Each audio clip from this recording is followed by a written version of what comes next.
Quick, easy, and budget-friendly appetizers.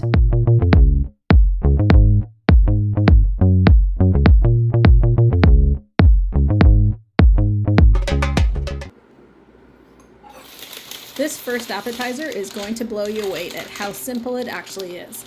I picked up a fresh baguette. Okay, then I started cutting slices that were 1/2 inch thick. Use a serrated knife or a bread knife so that you don't crush the bread as you're slicing it. Place it down on a baking sheet with parchment paper or a silicone mat. I use the back of my whisk. You can use anything with a flat end to push down the center of the baguette pieces. I'm sure you have lots of things in the kitchen that can do this. Then I melted a 1/4 cup of butter, added some fresh cut parsley, garlic powder, and salt to this mixture. I continued to mix it for about a minute so that all the ingredients kind of merge together. When you're adding garlic powder, just make sure that it's garlic powder and not garlic salt. If it's garlic salt, you don't have to add the additional salt. By continuing to mix, you can get this flavor to merge together. Sometimes I add a little heat here, like chili flakes or chili oil. In any event, now you start filling up the wells. You don't want to put too much of the mixture so that it makes it soggy, but you don't want to put not enough that you can't taste the flavor of it. So make sure you've got a good blend of all of the ingredients in each of the wells. Next, I took some bocconcini, and you can either buy the mini bocconcini or the large bocconcini. I obviously bought the large bocconcini and just cut it into big sized chunks. You absolutely do not need to be exact with this, so don't worry about the sizes of your pieces. So now you're going to take a piece of bocconcini and place it right in the center. If by chance you have too much space around your bocconcini, squeeze in another piece. The bread is really flexible and really forgiving. Once you've done all that, sprinkle a little bit of paprika. Make sure you preheat your oven to 500 degrees, the broiling temperature, and you're going to put this mixture in for 3 minutes. 3 minutes later, your bread is nice and crispy. The bocconcini has melted right down. The parsley and butter is melted right into the bread. This is absolutely delicious. More importantly, if this batch disappears, you can do another batch in less than 10 minutes. This appetizer is great warm or at room temperature. You can prepare it, make it ahead, and then just pop it in the oven right when your guests come or right when you want to serve it.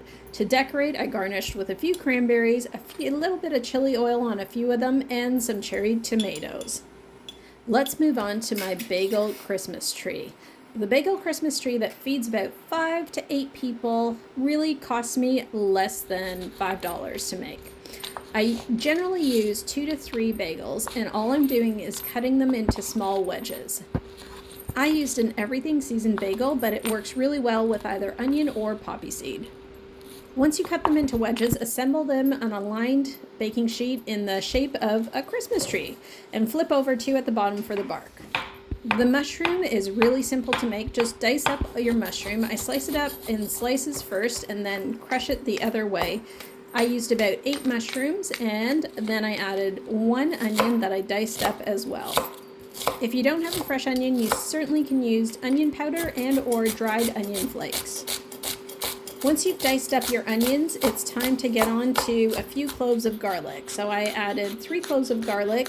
Just chop it up rough. It doesn't have to be an exact science. Into the pan, I dropped 2 tablespoons of butter. Once that melted, I added all my ingredients, and I let it saute for about 3 to 5 minutes. Mushroom on its own doesn't have a lot of flavor. It has to be brought out. So I added salt to bring out some of that flavor, along with tarragon and pepper. Next, I added some fresh tarragon. To my tree, I started to add mozzarella, and the mozzarella is going to be the glue to all of your other ingredients, so make sure you're generous with how much mozzarella you're putting. I added some fresh chicken bouillon to the sauteed mushrooms, and it was ready to go. I added my mushrooms onto the tree to look like ribbons, and a little bit more mozzarella on top.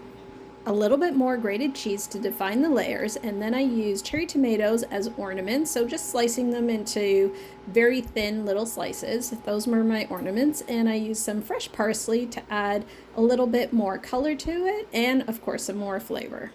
This went into a preheated broil oven for 3 minutes, so that's 500 degrees. Out it came, and I slipped it right onto a board. It is so delicious, and it disappears in no time.